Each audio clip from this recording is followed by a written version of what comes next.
Buenas noches, bienvenidos a una hora tan poco habitual. No les solemos convocar estas horas a ruedas de prensa, si no es con algún motivo urgente, como han recibido la convocatoria.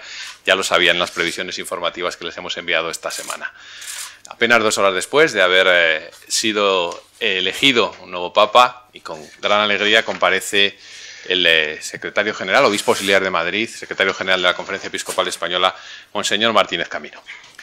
Buenas noches, muchas gracias por su presencia en esta noche de tanta alegría para la Conferencia Episcopal Española, para toda la Iglesia, porque tenemos nuevo Papa. Es una alegría inmensa tener Papa de nuevo ya tan pronto y un Papa tan excelente.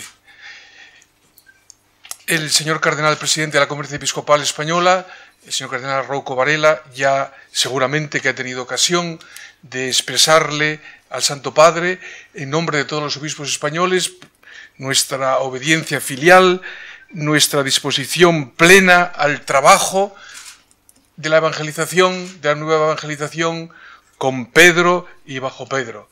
Y por eso un servidor pues no le queda aquí más que unirse a esas, sin duda, primeras palabras del presidente de la Conferencia Episcopal, al nuevo Papa, al Papa Francisco I. Este Papa, el nuevo Papa, es un Papa cercano, muy cercano a nuestra Conferencia Episcopal, muy cercano a nuestra patria, a España. Es muy cercano a todos los obispos españoles, casi todos le conocen personalmente. En enero de 2006 le invitamos para que nos diese los ejercicios espirituales. Concretamente del 15 al 22 de enero estuvo aquí en Madrid para darnos los ejercicios espirituales que habitualmente tienen todos los obispos. Acudieron más que nunca un número, casi todos los obispos. En esa ocasión fueron a los ejercicios espirituales impartidos por el entonces cardenal Bergoglio en la Casa de Ejercicios de Montealina, de San Ignacio y de Nuestra Señora de los Reyes y de San Ignacio en Montealina. Todos le conocen personalmente, todos recibieron entonces los ejercicios espirituales impartidos o dirigidos por el cardenal Bergoglio. Miren ustedes, tengo aquí los apuntes hechos por él, que él nos dio día a día, ejercicios espirituales ofrecidos a los obispos de la Conferencia Episcopal Española por el cardenal Jorge Mario Bergoglio. Madrid, 15-22 de enero de 2006. No me da tiempo a repasarlos entero, no me da tiempo todavía a repasarlos en esta hora que llevamos, pero sí que les he echado un vistazo y como los tenía en la memoria y en el corazón, no ha sido difícil recordarlos. El cardenal estuvo entonces hospedado en la casa, en el Colegio Mayor, donde un servidor era entonces capellán, en el centro de Madrid, cerca del Retiro. Es un sitio muy discreto, en un ático, y me dijo, no, yo me hospedo aquí porque quiero estar tranquilo, no quiero, pues siguiendo su gran sencillez y humildad, de venir a dar los ejercicios y no quiero nada más. Y aquí tenemos la foto en esta casa con él.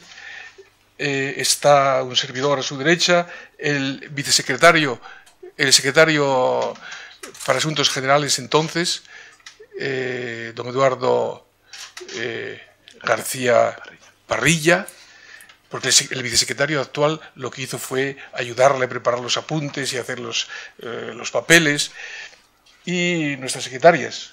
Aquí tenemos, aquí arriba en nuestro despacho, la Secretaría General, al cardenal Bergoglio en enero del año 2006.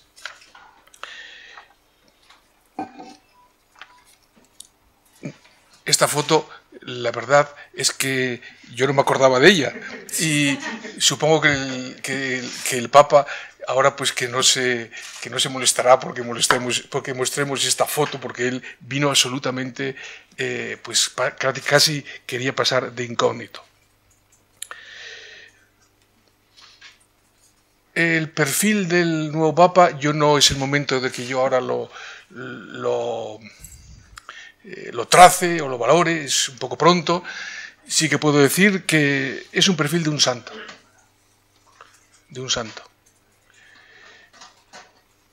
Fue la impresión que yo creo que los obispos quedamos con esa impresión.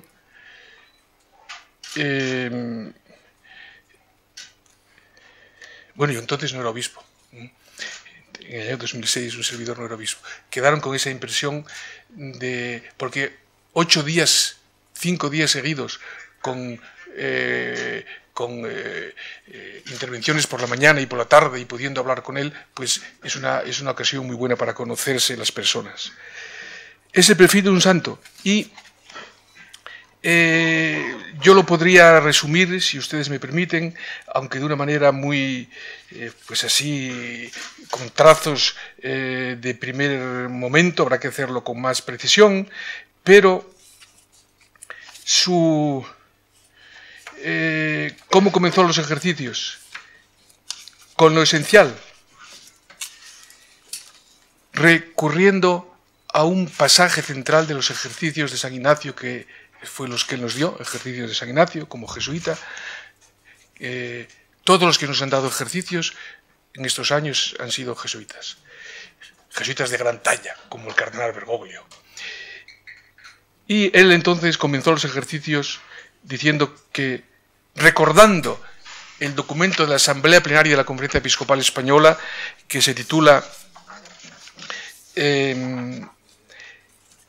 La fidelidad de Dios dura siempre, mirada de fe al siglo XX, de 26 de noviembre de 1999, dice: me gusta mucho este documento porque está hecho en el espíritu del Magnificat.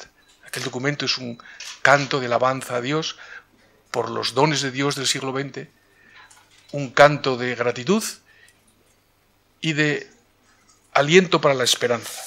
Y en este contexto recoge él la frase de San Ignacio, a lo que me refiero, que está en las constituciones de la Compañía de Jesús, pero que recoge el corazón de los ejercicios espirituales de San Ignacio. Porque la Compañía de Jesús, porque la Iglesia, decía el cardenal Bergoglio entonces, no se ha instituido con medios humanos. Por eso no puede conservarse la Iglesia ni aumentarse con ellos, con medios humanos, sino con la mano omnipotente de Cristo, Dios y Señor nuestro. Por eso es menester en Él solo poner la esperanza. La esperanza de que Él haya de conservar y llevar adelante lo que se dignó comenzar para su servicio y alabanza y ayuda en las ánimas. Solo en Él la esperanza. Esto podría ser un lema para resumir el espíritu del nuevo Papa. Solo en Dios está la esperanza. Él ha comenzado la Iglesia y Él la llevará adelante. Por eso no hay lugar para la desesperanza. Puesta aquí la base. Y por eso no hay lugar para el orgullo, ni para poner la confianza en los medios humanos. Y comienza a continuación explicando el principio y fundamento de los ejercicios. La indiferencia, le decía a los obispos españoles, ustedes han de ejercitarse en la indiferencia espiritual. Es igual pobreza que riqueza, salud que enfermedad, vida larga que vida corta, honor que deshonor. Lo único que nos interesa es el amor de Dios y la esperanza en Él. Y ante eso, todos estos medios son iguales. Me da igual. Solo quiero elegir lo que conduce para mayor gloria y alabanza de Dios nuestro Señor. Solo en Él la esperanza. Y de ahí se deriva la indiferencia, el amor a la pobreza, la fortaleza de ánimo para aguantar los oprobios y los menosprecios, y el querer la cruz de Cristo. No sé si se ha explicado por qué, creo que todavía no se ha explicado oficialmente por qué el Santo Padre ha elegido el nombre que ha elegido, pero yo creo poder aventurar, es una aventura. Ya ven ustedes que en esta tarde las aventuras pues, no, y las imprevisiones pues son las que están. Pero no creo equivocarme si él está pensando en San Francisco de Asís, que fue un ejemplo para San Ignacio de Loyola. San Ignacio de Loyola se convirtió de querer el honor del mundo y las riquezas del mundo al ver la figura de San Francisco y de Santo Domingo. Si San Francisco ha hecho esto, ¿por qué yo no? Si Santo Domingo ha hecho esto, ¿por qué yo no? Esta fue la pregunta del comienzo de la comprensión de San Ignacio. Si San Francisco vivió en la pobreza espiritual basada en el amor a Dios, ¿por qué yo no? Es posible que sea este el motivo porque el Papa quiere poner solo la esperanza en Dios y vivir la humildad y el desapego a los bienes del mundo, la pobreza espiritual que se basa en la riqueza del amor a Dios. Yo creo que no puedo decirles mucho más, ni tengo mucho más que decir, sino que renovar nuestra alegría con toda la Iglesia, unirnos esta tarde a la alegría de toda la Iglesia de tener un nuevo Papa, que además es un Papa que habla en español.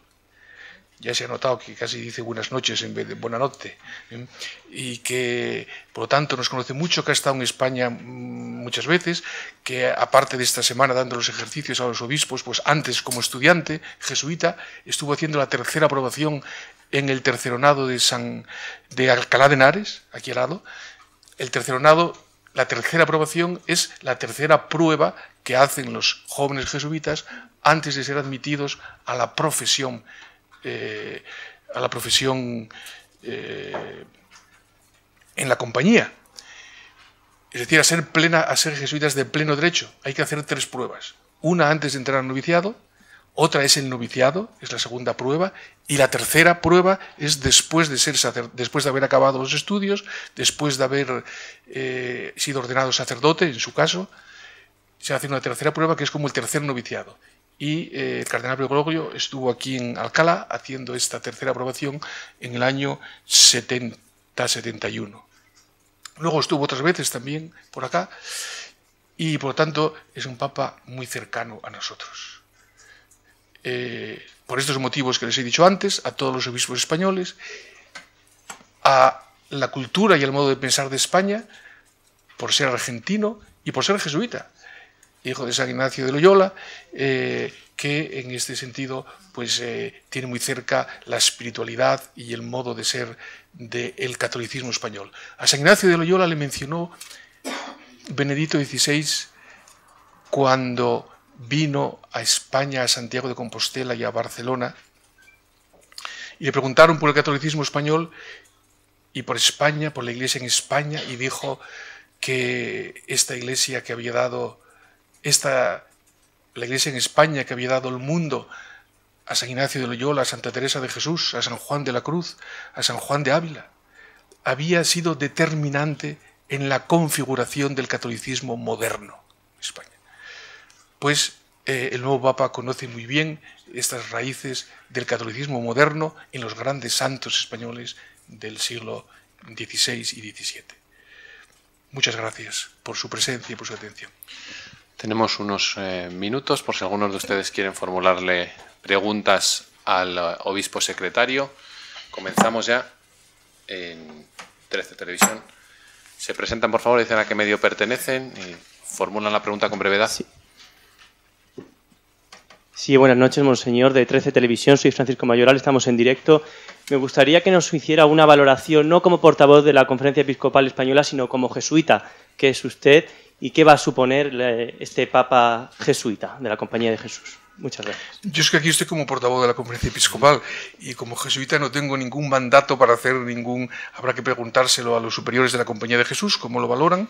Ellos podrán decirlo desde el punto de vista qué significa para la Compañía. Yo no puedo hablar en nombre de la Compañía. Lo que sí puedo decir es que yo siempre oí hablar de él a título personal. No hablo en nombre de la Compañía, sino ya a título personal. Yo siempre oí hablar de él con admiración por su labor como provincial en Argentina, una provincia floreciente que destacaba por encima de las demás provincias de la Compañía en Hispanoamérica. Y luego no le conocí personalmente hasta que no vino en esta ocasión en 2006 cuando le invitamos a los ejercicios a los obispos.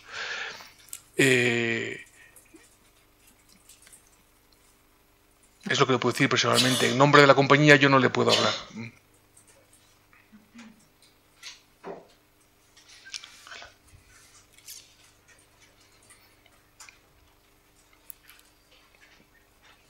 Hola, buenas noches, don Juan Antonio. Buenas noches. Juan Luis Vázquez, de Alfa y Omega. Le quería preguntar por esta primera aparición del Santo Padre, lo mucho que ha sorprendido, que nos ha puesto a rezar, lo que ha dicho mi suegra cuando he hablado con ella por teléfono, nada más ir para acá. ¿Lo que ha dicho quién? Mi suegra, que nos ha hecho rezar a todos juntos. Nos ha hecho rezar primero por Benedicto XVI y nos ha hecho rezar por él y todos juntos. Le quería preguntar por esto, si va a ser una línea, digamos, de su pontificado. Y una segunda pregunta también es si ha conseguido hablar ya con el cardenal Rouco y le ha transmitido alguna palabra, alguna valoración. No, todavía no he hablado con él porque, como ve usted, pues es muy pronto y mientras no habrá llegado a casa, no sé si todavía está fuera del ámbito del blindaje, no lo sé. No he podido hablar con él todavía. Y en cuanto, pues sí, a mí también enseguida he comentado con los que estábamos viendo ese ambiente de espiritualidad, de oración, que me impulsó pues a recibir su bendición pues de rodillas. Recibimos su bendición de rodillas para recibir la indulgencia plenaria que falta nos hace.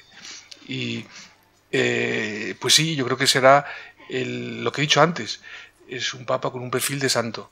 Y los santos se caracterizan porque la oración no se hace cuando toca y por obligación, sino que viven en el ambiente de oración.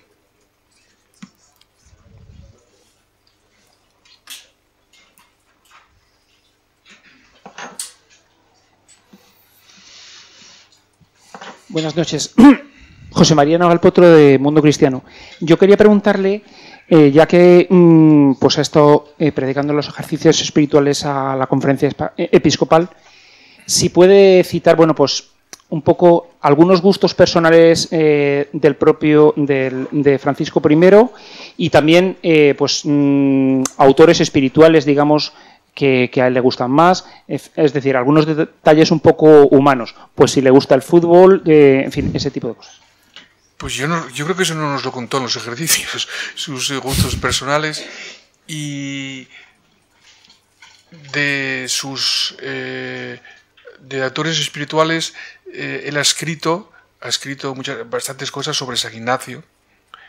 Tiene algunos escritos en el Centro Ignaciano de Espiritualidad de Roma, tiene cosas sobre los ejercicios y sobre la preparación del centenario de San Ignacio en 1990-91.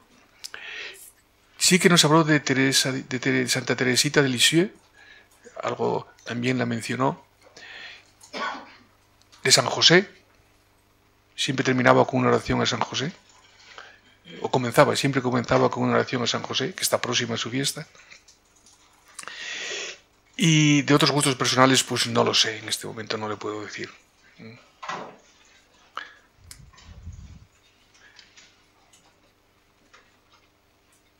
Sí, antes de tomar la palabra, perdón, veo que hay un par de compañeros. Disculpe, por respeto a los compañeros en la sala, no se pueden hacer directos hasta que no termine la rueda de prensa. Después vamos a estar a su disposición casi un par de horas para que puedan entrevistar al obispo secretario. Fran.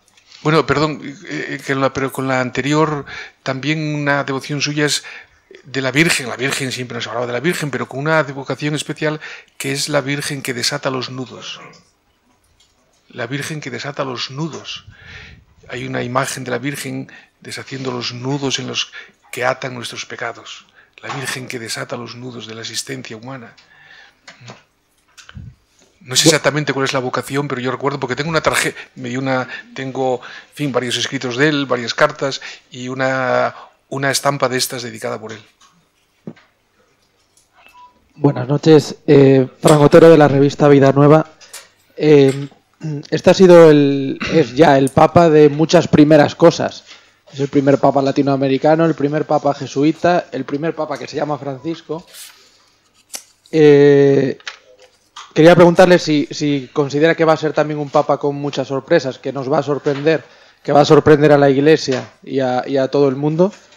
Y luego, volviendo a la primera aparición de Francisco I, quería saber si le ha sorprendido la sencillez con la que se ha mostrado. Pues sí, no me ha sorprendido porque le conozco. sí que digo, bueno, a ver cómo aparece como papa. Y apareció como es él siempre. Apareció como él se ha mostrado siempre, con esa sencillez natural, que yo creo que no la va a dejar. Naturalmente tendrá que acompasarse a las obligaciones de la vida del papa. Y sobre las sorpresas de los papas, pues, oiga, mire, es que llevamos de sorpresas bastante tiempo, lo menos 50 años por lo menos. Desde Juan XXIII para acá todo han sido sorpresas. ¿Será que no son sorpresas? ¿Será que la vida de la Iglesia es una vida realmente de novedad continua? De que lo que es estereotipado son los clichés, de que siempre es todo igual, de que la Iglesia está anclada en sus formas. Yo creo que las sorpresas van a seguir, pero en el sentido de que van a seguir siendo normales. No hay ninguna pregunta más, pues muchas gracias. Sí, hay una más, pues terminamos con 2 preguntas. La última. Antonio Baena, de Informativos de Antena 3 Televisión. Sí. Quería hacerle dos preguntas. Ese perfil al que usted se ha referido de santidad, ¿cree que le va a favorecer al nuevo Papa a la hora de resolver algunos problemas como los casos de pederastia en la Iglesia o la crisis de fe que hay, por ejemplo, en Europa? Y la segunda pregunta, quería saber si nos llevaremos también sorpresas en el sentido de que pueda, porque es la primera vez que ocurre, que un papa emérito convive con un papa electo. Si va a haber algún tipo de fricción en ese sentido o no. No, yo creo que no. Yo creo que no, porque son 2 personalidades que, diríamos, a priori se puede ver que no están para los conflictos. Son 2 personalidades de una gran delicadeza, de una gran sensibilidad humana. En el modo de hablar incluso se notan los 2. Ya ha visto usted cómo habla el Papa, Francisco I, habla escuchando casi, no gritando. Y el Papa emérito, Benito XVI, lo mismo. Yo creo que está asegurado que no va a haber ningún conflicto. Lo que sí es posible que haya pues no lo sé, pero tal vez vías de apoyo que Dios dirá cómo pueden ser. Pero conflicto yo creo que casi seguro, yo no soy profeta, pero como usted me pregunta por el futuro, pues que casi seguro que ningún conflicto. Y mire usted, los problemas en la Iglesia, todos los problemas de la Iglesia, vienen porque no somos santos. Todos, absolutamente. Y el más importante es el del anuncio, el problema de llegar a anunciar el Evangelio a los hombres, a todos los hombres, del amor de Dios, del perdón, de la conversión, de la fraternidad. Esto, la Iglesia es santa y lo puede hacer con su santidad objetiva, pero cuanto más santos vivamos en ella, mejor lo podrá hacer. Y si el Papa es santo, como ha habido en la historia de la Iglesia, pues va a potenciar la vida de la Iglesia en todos los aspectos. A mí no me cabe duda. Y él lo dice en estas palabras, él confía en estas palabras, y dice, no hay que confiar en los medios humanos, más que en los que Dios pone. Y el medio primero que Dios pone es nuestra unión con Dios, que es la santidad. Y para la Iglesia, la confianza hay que ponerla en los medios divinos, no en los medios humanos. Aunque no hay que despreciar los medios humanos, eso los jesuitas también lo saben bien, los buenos jesuitas. Que no hay que despreciar los medios humanos. Pero los medios humanos nunca pueden ir por delante ni sustituir a la santidad, a los medios de Dios. Y cuando se da esta inversión es cuando las cosas descarrilan. Siempre, en toda la vida, también en las empresas, también en las empresas comerciales, pero en la empresa iglesia sobre todo. Muchas gracias. Para los que se quieran quedar un rato más con nosotros, hemos habilitado un punto de wifi, toda la sala de atrás estará a su disposición al menos durante un par de horas. y además, como habíamos anunciado, también el obispo portavoz les atenderá particularmente en la medida que sea posible, con preferencia para aquellos que estén en los programas en directo. Muchas gracias y buenas noches.